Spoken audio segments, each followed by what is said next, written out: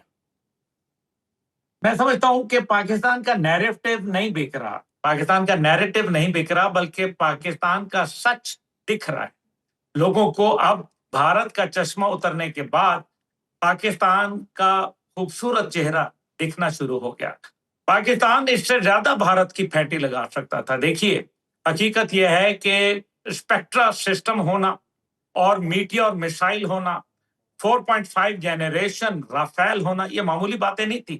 دنیا کا بہترین ڈیفنس سسٹم S-400 ہونا، یہ اللہ تعالیٰ کی بڑی نعمت تھی، کیونکہ جب دنیانو مرسوس بنے شیشہ پلائی دیوار، تو پھر اللہ تعالیٰ نے جو وعدہ کیا تھا کہ میں تجھے فتح سے ہمکنار کروں گا، وہ کیا۔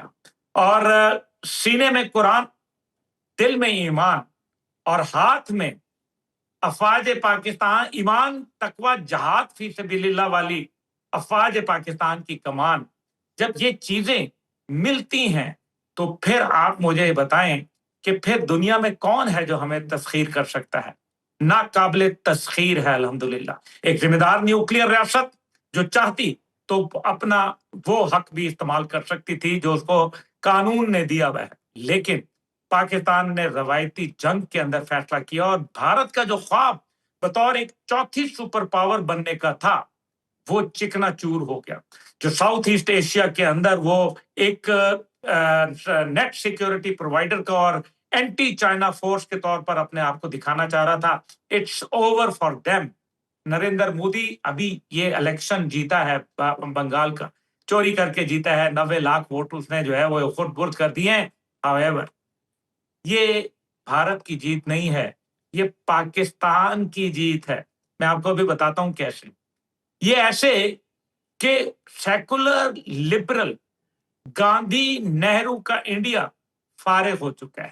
ہندوتوا، ایکسٹریم سوچ، RSS کا سیفرون ٹیررزم، اور نریندر مودی کی جنون اور BJP کا پاگل پن، یہ بھارت کو توڑنے جا رہا ہے۔ اب بھارت کو بکھرنے سے، ٹوٹنے سے اور برباد ہونے سے کوئی نہیں بچا سکتا، کیونکہ ان کے پاس BJP موجود ہے جو بھارت کو تقسیم کر کے جائے گی، رنگ کی بنیاد پر، نسل کی بنیاد کے اوپر، سیاست کی بنیاد کے اوپر، قومیت کی بنیاد کے اوپر، مذہب کی بنیاد کے اوپر۔ بھارت تاریخ بن گیا اور پاکستان تاریخ بنانے جا رہا ہے۔